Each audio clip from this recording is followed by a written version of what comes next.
In the winter of 1820, a young Quaker sailor named Owen Chase stood upon the blood-slicked deck of the whaleship Essex,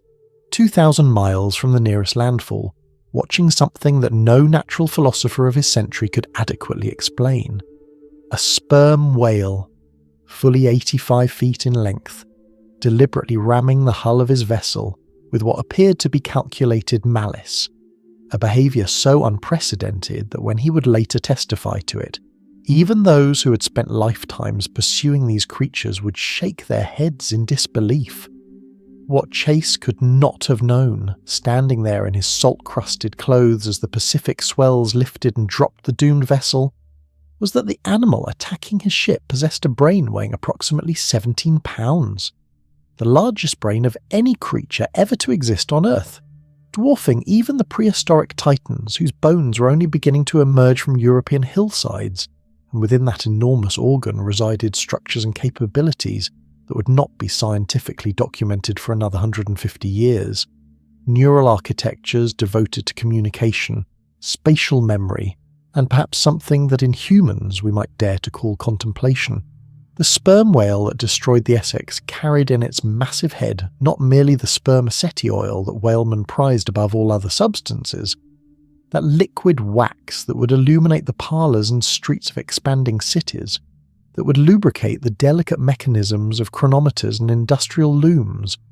but also an acoustic apparatus of such sophistication that it could produce clicks exceeding 200 decibels, sounds powerful enough to vibrate the human body to its core, to stun the giant squid that dwelled in blackness half a mile beneath the surface, and to map the contours of the ocean floor across distances that would take a sailing ship weeks to traverse. The history of whales, however, begins not in the oceans but upon the land,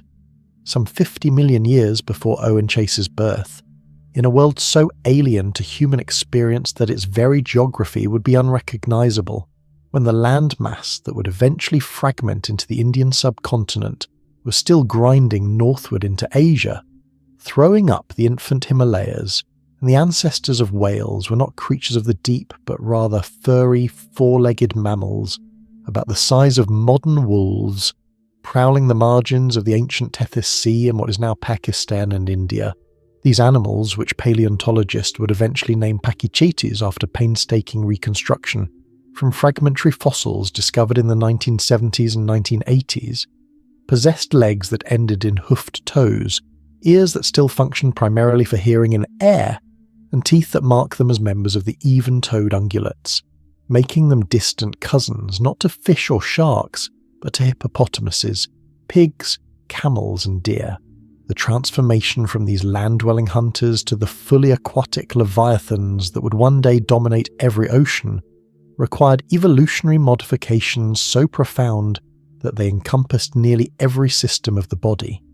The relocation of the nostrils from the front of the snout to the top of the head, the complete fusion and rigidification of the neck vertebrae to create a streamlined form, the conversion of forelimbs into flippers with the bone structure still eerily reminiscent of a human hand trapped within a mitten of flesh and blubber, the total disappearance of external hind limbs leaving only vestigial pelvic bones floating, disconnected within the body wall, the development of a horizontal tail fluke unlike the vertical tail fins of fish, the elaboration of blubber into a thermal insulation system that could maintain core temperature in water that would kill an unprotected human in minutes, and the reorganization of the respiratory system to permit dives lasting not seconds or minutes, but in some species over 2 hours into depths where the pressure would crush a submarine.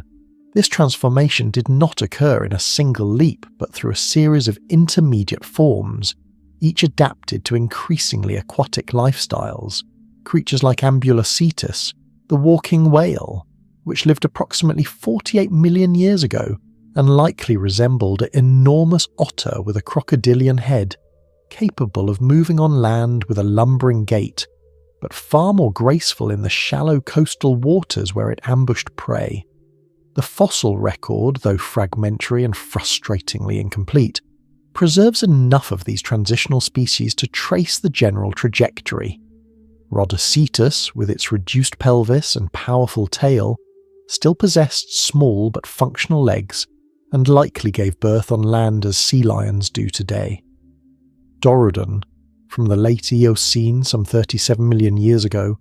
was fully aquatic and utterly incapable of terrestrial locomotion,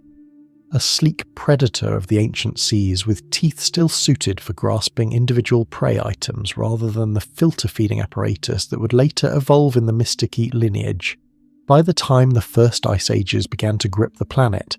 the whale lineage had already split into the two great suborders that would persist to the present: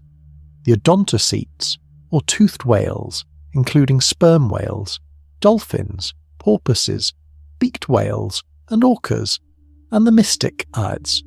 or baleen whales, including the right whales, bowheads, grey whales, humpbacks, and the largest animals ever to live,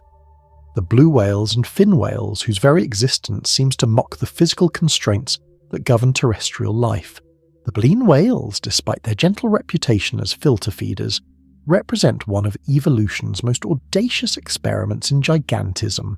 organisms that can exceed 100 feet in length and weigh more than 200 tons, their hearts alone the size of a small automobile, pumping blood through arteries wide enough for a human child to crawl through, their tongues weighing as much as an elephant,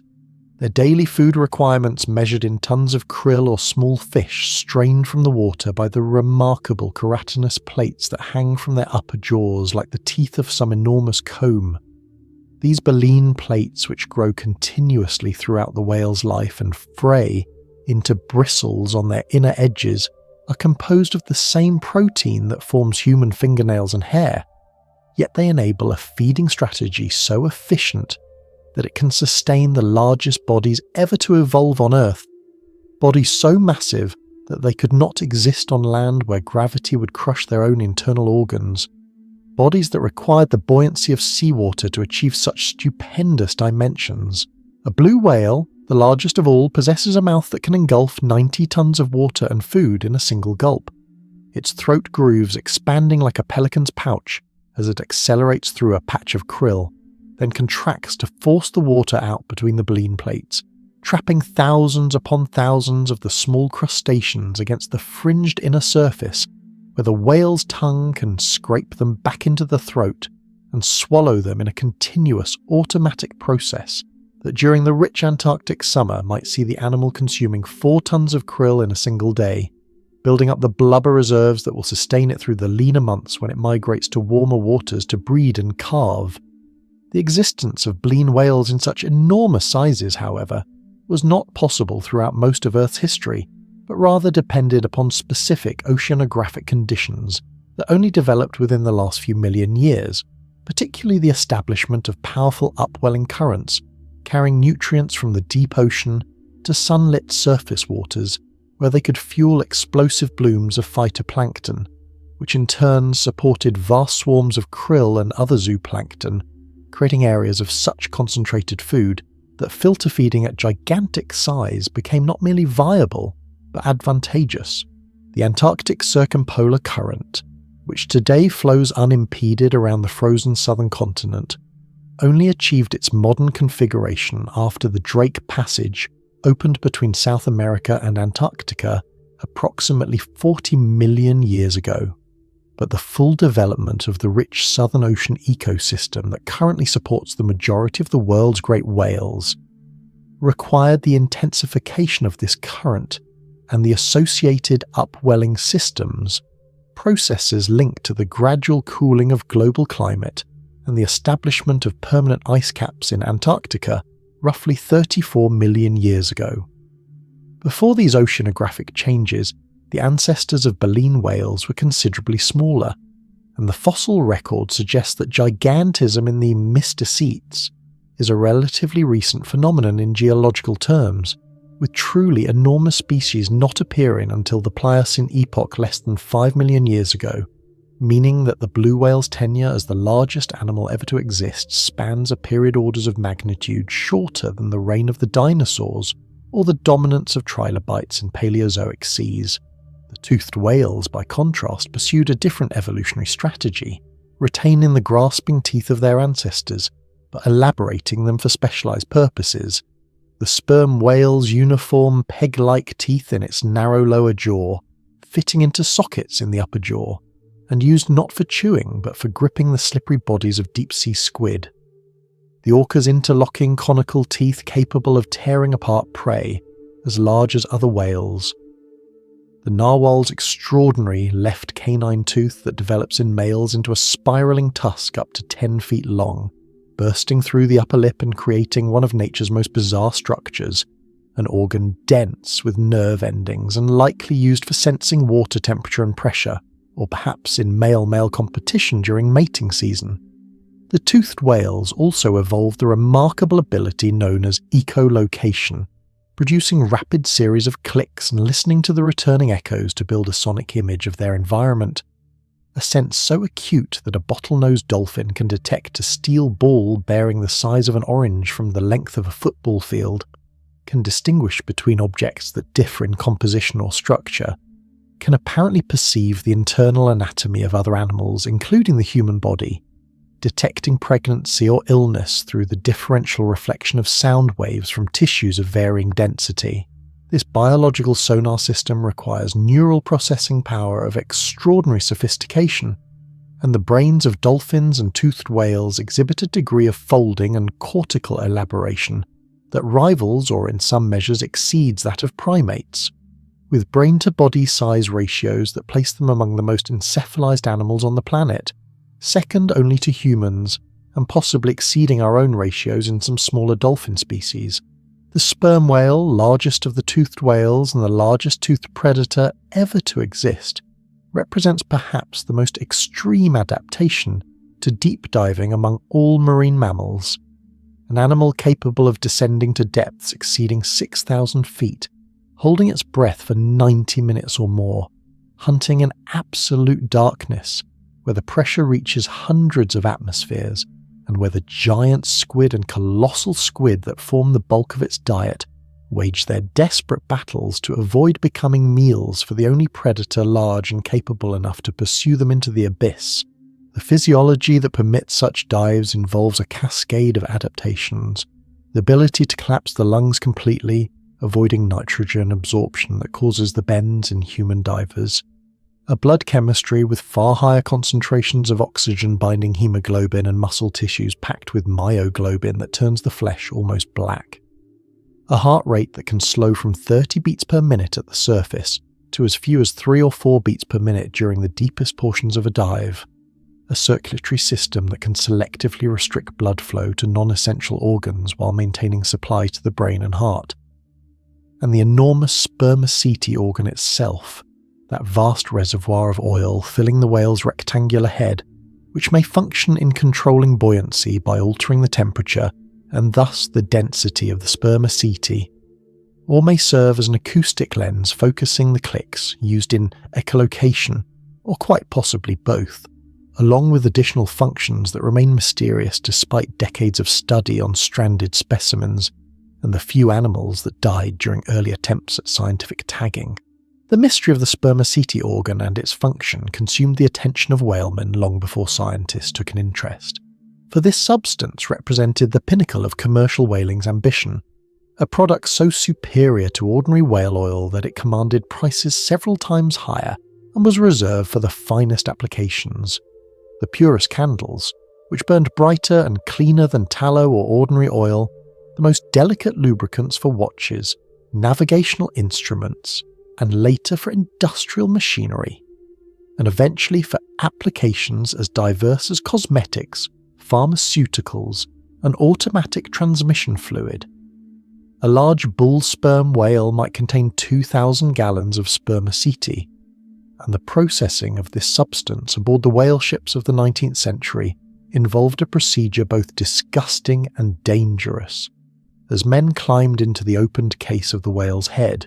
which had been severed from the body and hoisted alongside the vessel, and bailed out the liquid spermaceti in buckets while trying not to slip and drown in the oil, their bodies soaked in the substance, their lungs full of the heavy vapours, the deck slick with spillage as the precious cargo was transferred to casks.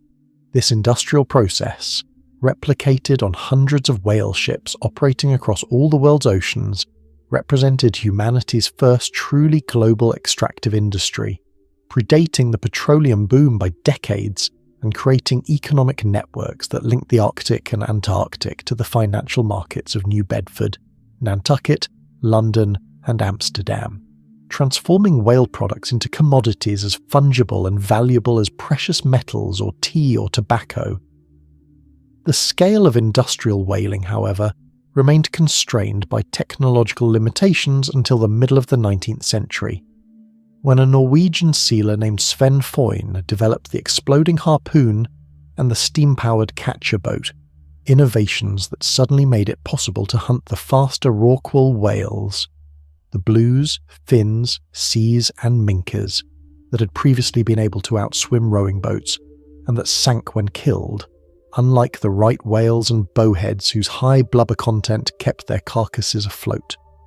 Foyn's harpoon, fired from a cannon mounted on the bow of the vessel, carried an explosive charge that detonated inside the whale's body, and the catcher boats could pursue whales at speeds of 11 knots or more, while compressed air pumped into the dead whale's body cavity prevented it from sinking before it could be towed to shore or to the factory ship. These technological developments, combined with the establishment of shore-based whaling stations in South Georgia, the South Shetland Islands, and along the Norwegian coast, inaugurated an era of slaughter on a scale unprecedented in the history of human hunting, with annual catches rising from a few hundred whales in the 1860s to several thousand by the 1890s, and then exploding to tens of thousands in the early 20th century, as factory ships capable of processing whales at sea freed the industry from dependence on land bases and opened up the Antarctic feeding grounds to year-round exploitation. The Antarctic whaling industry of the early 20th century created a floating frontier society, as brutal and profit-driven as any gold rush or colonial extraction scheme,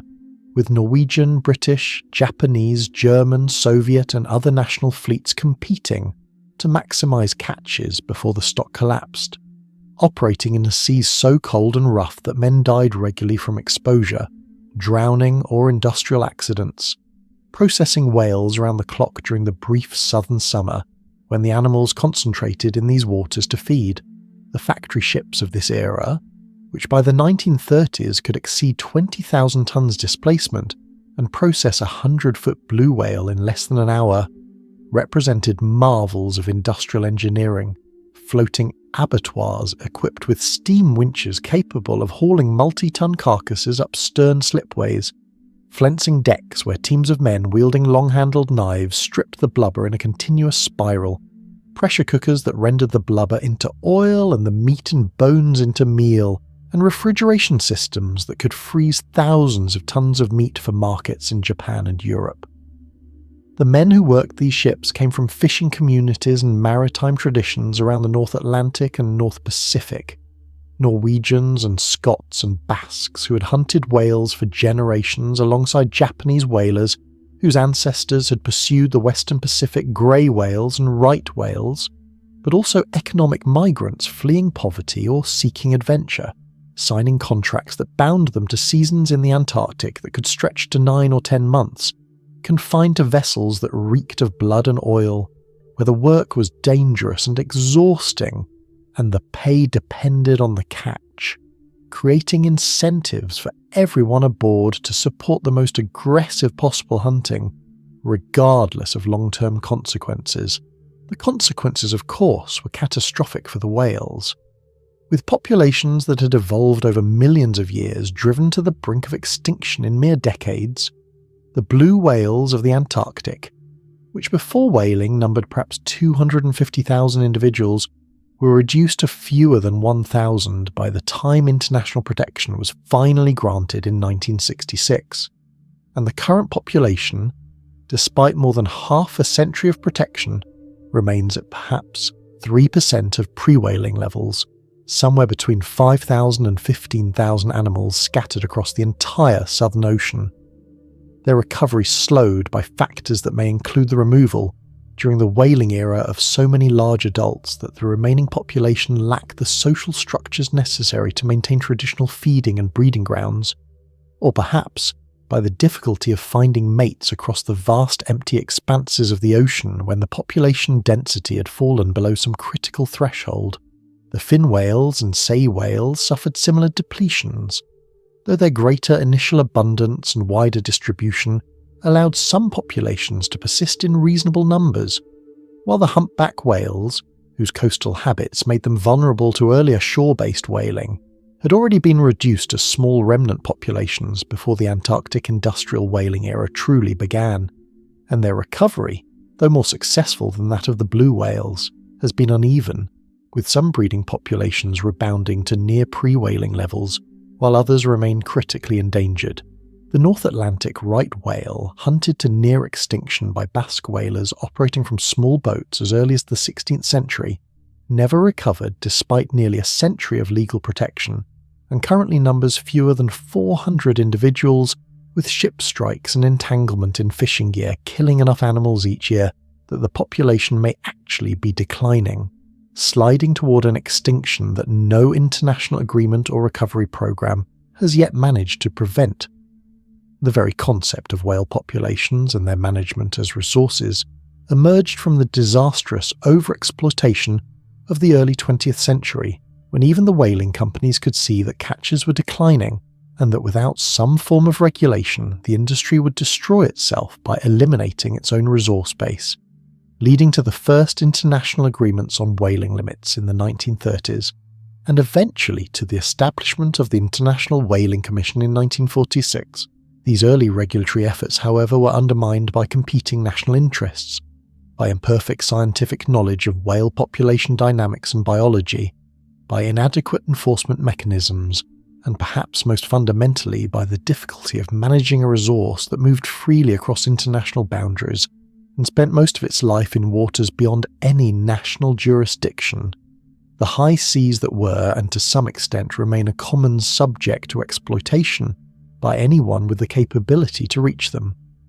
The IWC established quotas based on a unit called the Blue Whale Unit, which treated different species as equivalent based on the oil yield of an average individual: 1 blue whale or 2 fin whales, or 2.5 humpbacks, or 6 sea whales, a system so ecologically absurd that it essentially guaranteed the sequential depletions of one species after another as the industry simply shifted to smaller species when the largest became too rare to hunt profitably. Exactly what happened as blue whale catches collapsed in the 1960s, and the industry turned to fin whales, then to sea whales and minke whales, always searching for the next viable target while insisting that the hunting was sustainable and scientifically managed. The scientific study of whale biology during this period laboured under extraordinary difficulties, for these animals spent most of their lives underwater and far from shore, their behaviours and life histories largely invisible to researchers who had to rely on data collected from slaughtered animals at whaling stations, on opportunistic observations from ships, and on the slow accumulation of evidence from stranded animals that washed up on beaches, often in advanced states of decomposition. The determination of age in whales baffled scientists for decades, until the discovery that the waxy earplugs that accumulate in the ear canals of baleen whales show annual growth layers like tree rings, allowing researchers examining dead whales at whaling stations to establish that some species lived far longer than anyone had suspected. With fin whales and blue whales reaching ages of 80 to 90 years, bowhead whales living well over a century and possibly as long as 200 years, their slow growth and delayed sexual maturity meaning that populations could not recover quickly from overexploitation. The bowhead whales of the Arctic, hunted nearly to extinction by American and Scottish whalers in the 19th century, carry in their bodies evidence of this longevity in the form of stone harpoon points and explosive harpoon fragments embedded in their blubber, wounds that healed decades or even a century ago, individual whales swimming the Arctic waters today that were already alive when Herman Melville was writing Moby-Dick, that survived the entire industrial age and 2 world wars and the Cold War, carrying their scars and memories through transformations of human civilization that those Victorian whalemen who first struck them could never have imagined. The intelligence of whales remained even more difficult to study than their age or population dynamics, For intelligence is notoriously hard to define and measure even in terrestrial animals, and the challenges multiply when dealing with organisms that live in an environment humans can only visit briefly, that communicate through sounds we could not hear without sophisticated equipment, whose sensory world is dominated by acoustic signals travelling through water rather than light travelling through air, and whose brains, though large and complexly structured, are organised according to principles that reflect their evolutionary history and ecological requirements rather than simply being scaled-up versions of human brains. The discovery in the 1970s that humpback whales produce complex songs, vocalizations that can continue for 20 minutes or more and contain recognisable themes and phrases that change gradually over time, with all the males in a population singing variants of the same song in any given year, but the song itself evolving from year to year, sparked intense interest and speculation about the cognitive abilities required to produce and learn such elaborate vocalizations, though the function of the songs remains debated, with theories ranging from mate attraction to male competition to territorial advertisement to more complex social purposes that researchers have yet to identify. These songs propagate through the ocean for hundreds of miles under the right acoustic conditions, and scientists recording in different areas of the Pacific have documented the spread of song variants between populations, suggesting some form of cultural transmission, though whether this represents true culture in the sense of socially learned and transmitted information patterns, or simply reflects individual learning and copying behaviour, remains uncertain. The social lives of whales, particularly the toothed whales, show evidence of complexity that suggests more than simple instinct, with killer whales forming matrilineal family groups that remain together for life, daughters staying with their mothers for decades, post-reproductive females living for many years and apparently playing important roles in group decision-making and the transmission of ecological knowledge about where and when to find prey, when to migrate, how to navigate complex coastlines and currents. Different killer whale populations, even ones that share the same geographic range, specialise on different prey types, some eating primarily fish, others specialising on marine mammals, others on sharks or rays. And these dietary specialisations are maintained through social learning, with calves learning what to eat and how to hunt it by observing their mothers and other group members, creating what amount to cultural traditions that can persist for generations and lead to reproductive isolation between populations that never interbreed despite living in overlapping areas. The fish-eating killer whales of the northeastern Pacific produce different vocalizations than the mammal-eating killer whales in the same waters, each population having its own vocal dialect that is learned and transmitted socially, and the two groups avoid each other even though they are genetically capable of interbreeding, maintaining boundaries that are cultural rather than biological in origin. Such cultural boundaries, maintained over time, scales of hundreds or thousands of years, suggest that these animals possess traditions, history, collective knowledge passed down through generations, that their societies are not merely collections of individuals following genetic programming,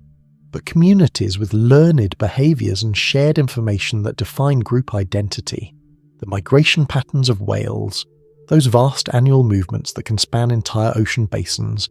remained largely mysterious until the development of satellite tagging technology in the late 20th century allowed researchers to track individual animals across thousands of miles, revealing journeys of extraordinary scope and precision. Grey whales travelling from calving lagoons in Baja California to feeding grounds in the Bering Sea and Arctic Ocean. A round trip of 12,000 miles that is among the longest migrations of any mammal. Humpback whales crossing from Antarctica to Colombia, or from Antarctic Peninsula to Brazil, or from feeding grounds off Alaska to Hawaii, navigating across open ocean with apparent certainty to reach specific destinations where they have never been before in their lives if they are juveniles on their first migration, following routes that must be either genetically encoded or learned from older animals. The physiological challenges of these migrations include not merely the navigation itself, which may involve magnetic sense, celestial cues, acoustic landmarks in the form of underwater topographic features, or combinations of these and other sensory modalities, but also the fact that many whales do not feed during the breeding season, fasting for months while living off stored blubber reserves, losing up to 30% of their body weight, females simultaneously supporting the growth of a fetus, or nursing a calf that may drink over 100 gallons of milk per day, milk so rich in fat that it has the consistency of yogurt and allows the calf to gain weight at astonishing rates. A newborn blue whale increasing from 3 tons at birth to 20 tons in 6 months, adding 200 pounds per day, the fastest growth rate of any animal. The acoustic environment in which whales live, that 3-dimensional underwater soundscape that is their primary medium of perception and communication, differs so fundamentally from the visual world that humans inhabit that our understanding of it remains necessarily incomplete and metaphorical, for we cannot truly imagine what it is like to navigate and communicate and perceive primarily through sound, to live in darkness or murk where vision extends only a few dozen meters at best, but where acoustic signals can travel for tens or hundreds of miles under the right conditions. The ocean is not uniformly hospitable to sound transmission, but contains layers and channels where temperature and pressure gradients create acoustic ducts that can channel low-frequency sounds across extraordinary distances. Blue whales and fin whales produce powerful, repetitive calls at frequencies below 20 Hz, too low for human hearing, that can propagate through these channels for thousands of miles, potentially allowing whales to be aware of conspecifics on the other side of an ocean basin, to coordinate movements or activities across spatial scales that dwarf any terrestrial analogue. This acoustic environment, however, has been fundamentally altered by human activities, particularly the noise from commercial shipping, which has increased low-frequency ocean noise levels by more than 30 decibels since the 1960s, a tenfold increase in acoustic intensity that has dramatically shrunk the range over which whales can communicate, forcing them to call more loudly, more frequently, or to shift their frequency ranges, adaptations that may be energetically costly or may interfere with other essential activities, and which may not be sufficient to overcome the masking effect of the anthropogenic noise that now pervades the oceans. The problem of noise pollution in the oceans gained public attention only in the late 20th century, despite having been a concern among marine mammal researchers for decades, as incidents of mass strandings of beaked whales coinciding with naval sonar exercises began to accumulate, particularly strandings in the Bahamas in 2000 and near the Canary Islands in 2002, where necropsies of the dead whales showed signs of acoustic trauma, bleeding around the brain and acoustic organs,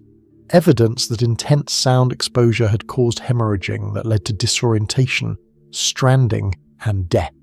The beaked whales, a poorly known group of deep-diving toothed whales that spend most of their time in deep waters far from shore and are notoriously difficult to study, appear to be particularly sensitive to acoustic disturbance, perhaps because their deep-diving behaviour makes them vulnerable to decompression-related injuries if they surface too rapidly when fleeing from perceived threats, or perhaps because their echolocation systems are tuned to frequency ranges that overlap with military sonar frequencies, causing confusion or pain that drives them to strand. The military use of high-intensity sonar, which is considered essential for submarine detection and anti-submarine warfare, thus conflicts with whale protection, creating political and regulatory challenges that remain unresolved,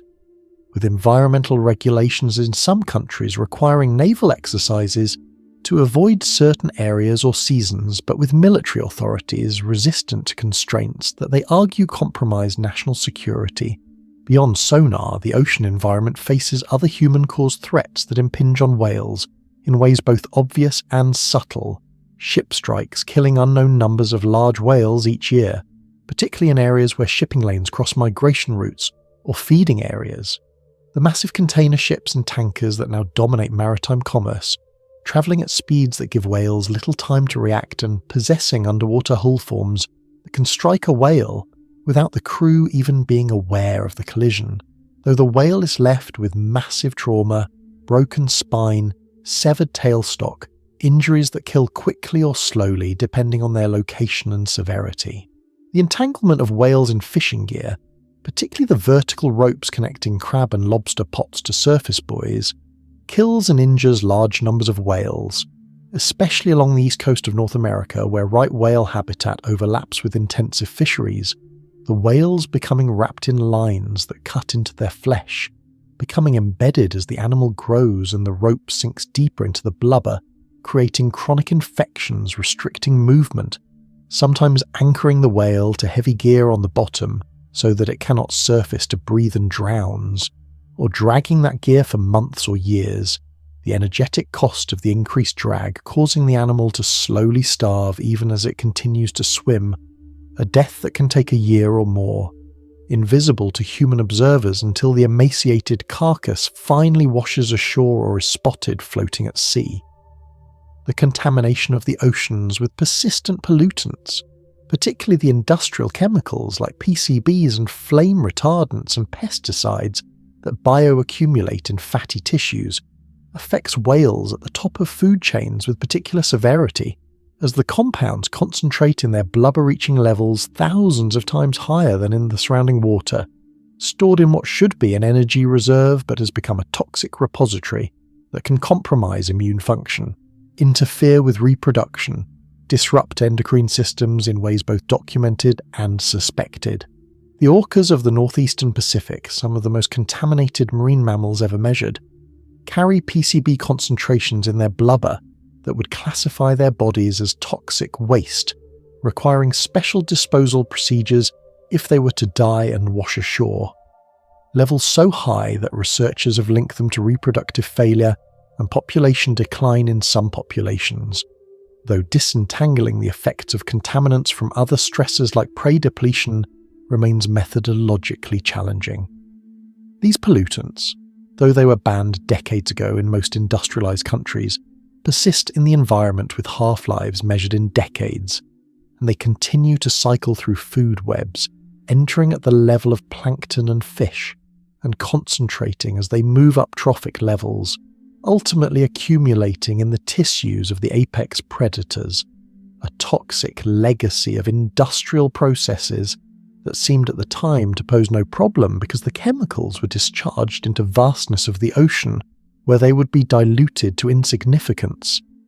an assumption that failed to account for the biological concentration mechanisms that would magnify them back to dangerous levels in the bodies of animals at the top of the food chain. Climate change adds another layer of threat, one more diffuse and hard to attribute directly but potentially more fundamental in its effects, as shifting ocean temperatures alter the distribution and abundance of prey species, changing the timing of seasonal migrations, displacing the productive upwell in zones that concentrate krill and small fish, acidifying the water through absorption of atmospheric carbon dioxide with potential effects on the entire marine food web, starting with the tiny pteropods and other calcifying plankton that form the base,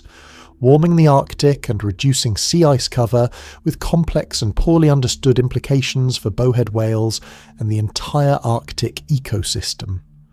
The phenology of whale migrations appears to be shifting in some populations, with whales arriving earlier or later in their feeding or breeding grounds,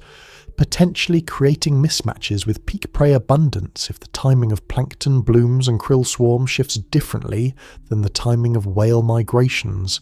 though detecting and quantifying these changes requires long-term datasets that exist for only a handful of well-studied populations. The rising temperatures in polar regions may open new feeding grounds as ice retreats, but may also eliminate others as the ecosystems associated with sea ice collapse.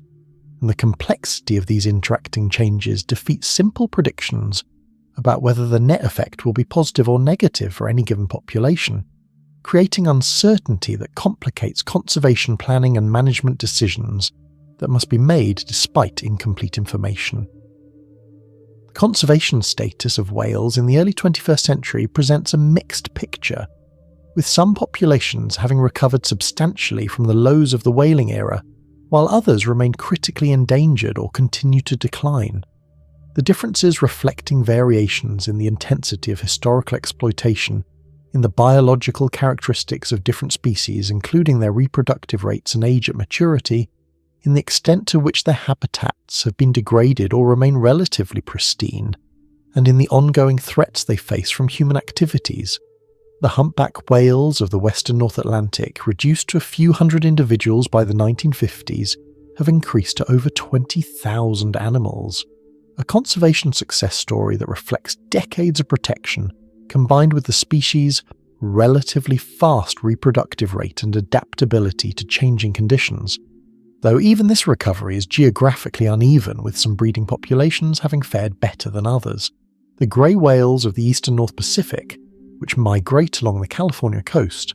have recovered to near pre-whaling abundance after being hunted nearly to extinction, while the western Pacific grey whale population numbers fewer than 200 individuals and remains on the brink of extinction, its breeding grounds in the Okhotsk Sea threatened by oil and gas development that may eliminate the population regardless of protection from whaling. The southern right whales, which breed along the coasts of South America, Southern Africa and Australia, have increased steadily since protection began but remain far below pre-whaling numbers, their recovery slowed by their slow reproductive rate and the fact that females only give birth once every 3 to 5 years, requiring decades for the population to double even under optimal conditions. The future of whales remains uncertain, dependent on human choices about how we manage the oceans, how we balance competing uses and users, whether we can muster the political will and international cooperation necessary to address threats that cross national boundaries and affect animals that spend most of their lives in international waters beyond any single nation's jurisdiction. How we value these creatures not merely as resources to be exploited or charismatic megafauna to be protected, but as elements of marine ecosystems whose functional roles we are only beginning to understand. The role of whales in nutrient cycling, for instance, has only recently been appreciated, with researchers documenting how whale feces, rich in iron and nitrogen, fertilizes surface waters where the animals feed and defecate, stimulating phytoplankton growth that supports fish and krill populations and sequesters carbon from the atmosphere, and how whale carcasses sinking to the deep ocean floor create oases of life, sustaining specialized communities of scavengers and bacteria for decades, transferring energy and nutrients from the productive surface waters to the abyssal depths in pulses that may be ecologically important despite their irregularity. The great whales, in their movements between feeding grounds and breeding grounds, between surface and depth, between polar and temperate and tropical waters, function as biological pumps mixing and distributing nutrients across gradients that would otherwise limit productivity, their very existence contributing to the functioning of ocean ecosystems in ways that purely technical or economic valuations fail to capture, suggesting that the question of whether to protect whales is not merely an aesthetic or ethical one, but concerns the maintenance of marine ecosystem processes that have global significance. The study of whales continues to reveal new information that challenges previous assumptions and expands our understanding of these animals' capabilities and life histories, with technologies like non-invasive DNA sampling from sloughed skin cells in blow residue allowing genetic studies of population structure and individual identity without killing animals, with aerial photogrammetry using drones to measure body condition and assess pregnancy status in living whales, with acoustic recording systems deployed on the ocean floor capturing vocalizations across years and providing data on presence, abundance and behavior without requiring visual observation, with satellite tags that can remain attached for months, providing detailed tracks of migration routes and diving behavior and feeding areas that were previously unknown. These technological developments have democratized whale research to some extent, making it possible to collect meaningful data without access to whaling stations or the enormous expense of research vessels dedicated to following whales at sea for weeks at a time, though significant challenges remain in studying animals that are widely dispersed, that spend much of their time underwater and invisible, whose populations may number in the thousands or tens of thousands across millions of square miles of ocean. The discovery in the 21st century of a completely new feeding behaviour in humpback whales. The creation of bubble nets, where coordinated groups of whales dive beneath schools of prey fish and swim in an upward spiral while releasing bubbles that form a cylindrical curtain entrapping the fish, then lunge upward through the concentrated prey with mouths agape, represents an astonishing example of how much remains unknown about animals that have been studied for decades, suggesting that other behaviours, other aspects of their lives remain hidden, waiting to be discovered by researchers patient and lucky enough to be in the right place with the right instruments when the whales choose to reveal them. The cultural significance of whales in human societies extends back thousands of years, with archaeological evidence of whale hunting by indigenous peoples in the Arctic, the Pacific Northwest, and along Asian coasts dating back at least 4,000 years. These early whalers pursuing the animals from kayaks and canoes using harpoons tipped with stone or bone points, hunting not for commercial profit but for subsistence, for food and oil and bone that were essential resources in environments where few alternatives existed, developing sophisticated knowledge of whale behaviour and migration patterns encoded in oral traditions and passed down through generations, knowledge that in some cases allowed anthropologists and biologists working with indigenous communities in the 20th century to reconstruct historical whale distributions and behaviour patterns that had been forgotten or never recorded in written form. The Inuit hunters of Alaska and the Chukchi Peninsula, the Aleut hunters of the Aleutian Islands, the Makah and Nuchar-Nulth peoples of the Pacific Northwest, the Ainu of northern Japan, and the Basques of the Bay of Biscay, all developed whaling traditions that were culturally important and economically significant, though the scales of these traditional hunts were limited by technology and population size, such that they likely had minimal impact on whale populations except in localised areas, contrasting sharply with the industrial whaling that would emerge in the 18th and 19th centuries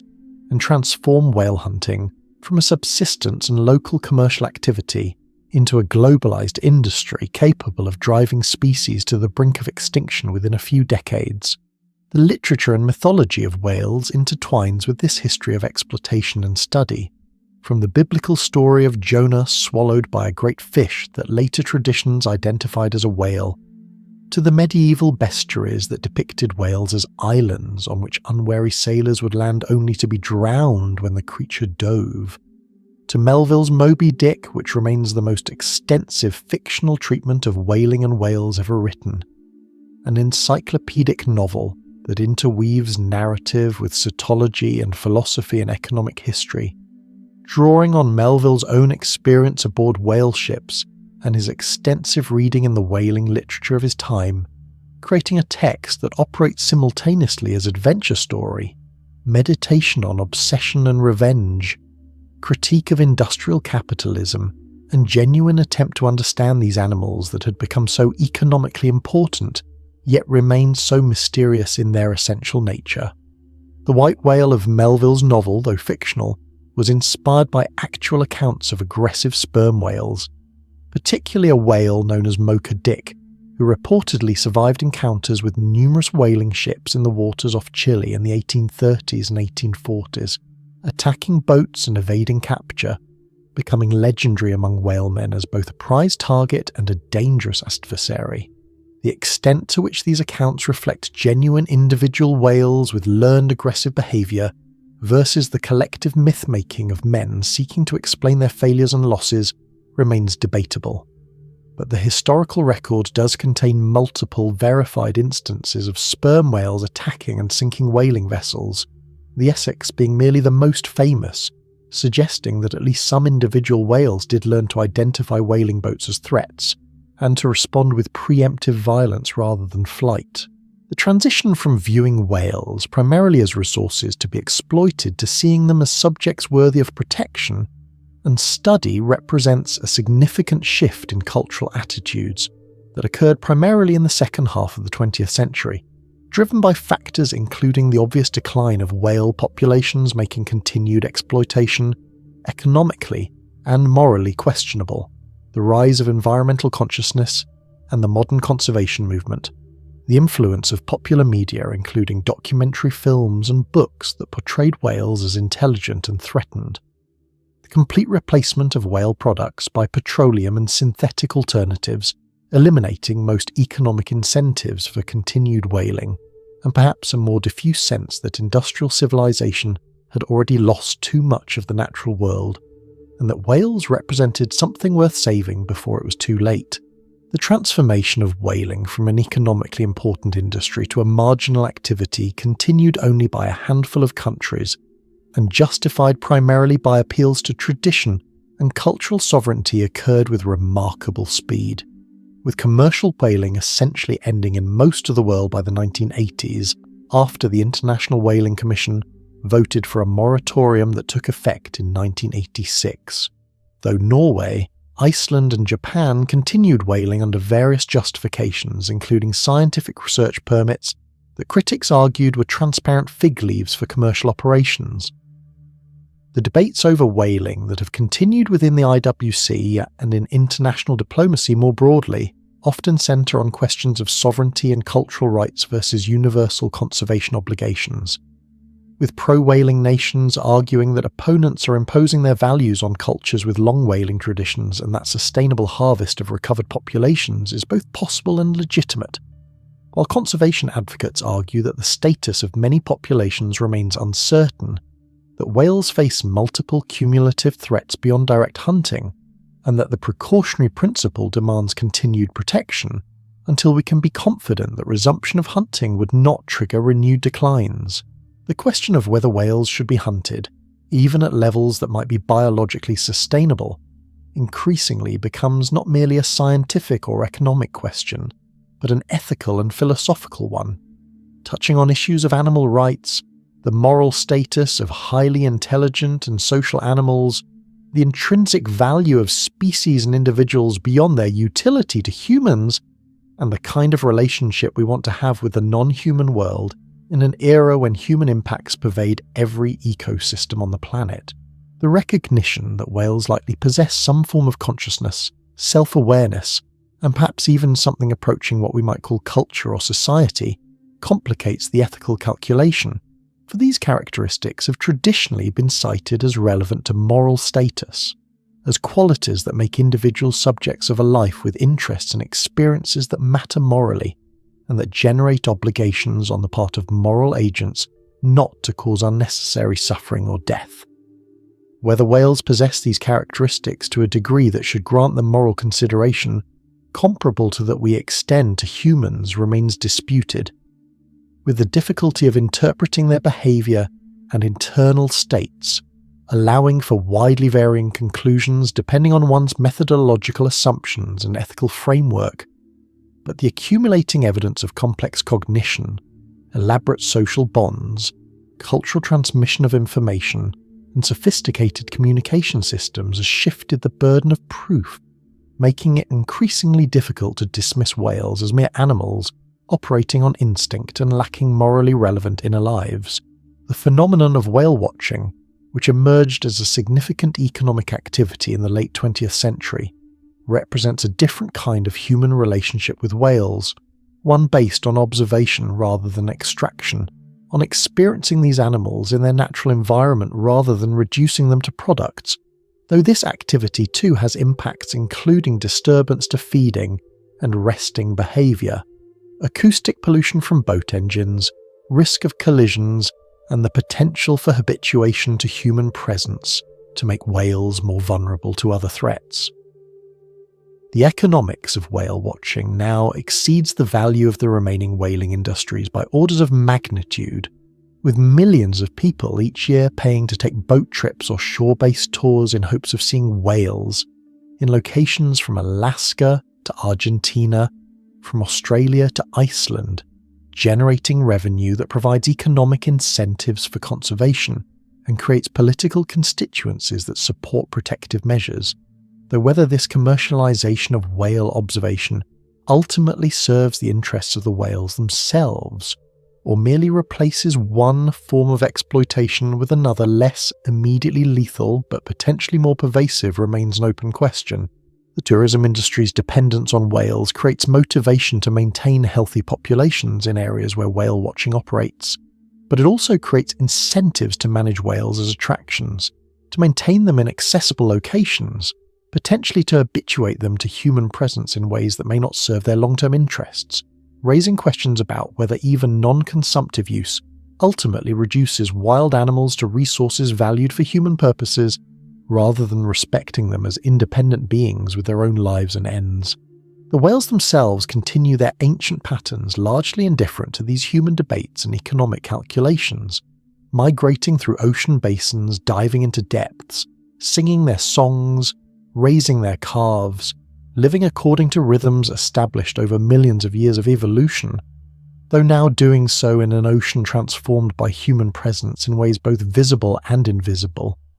warmer and more acidic and noisier, and more crowded with ships and gear and pollutants than at any previous point in their evolutionary history, presenting challenges that will test the adaptability that allowed their ancestors to transition from land to sea, to survive ice ages and warm periods, to radiate into every ocean and evolve into the extraordinary diversity of forms that existed before industrial whaling reduced their numbers. Whether the whales can persist through the current era of human-dominated ecosystems, can adapt to changing conditions while maintaining the populations and genetic diversity and cultural knowledge necessary for long-term survival, depends on factors both within and beyond human control,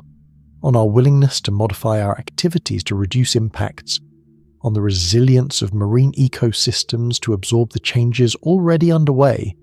on the capacity of whale populations to recover from the severe depletions of the past and adapt to the altered circumstances of the present and future, and perhaps on contingencies and chances that we cannot predict or manage, the same combination of adaptation and fortune that has shaped the evolutionary history of all life on Earth, including our own lineage, and that will continue to operate regardless of our intentions or efforts, though our choices will certainly influence the probabilities and possibilities of different outcomes in ways that matter profoundly, both for the whales and for the kind of world we create and inhabit.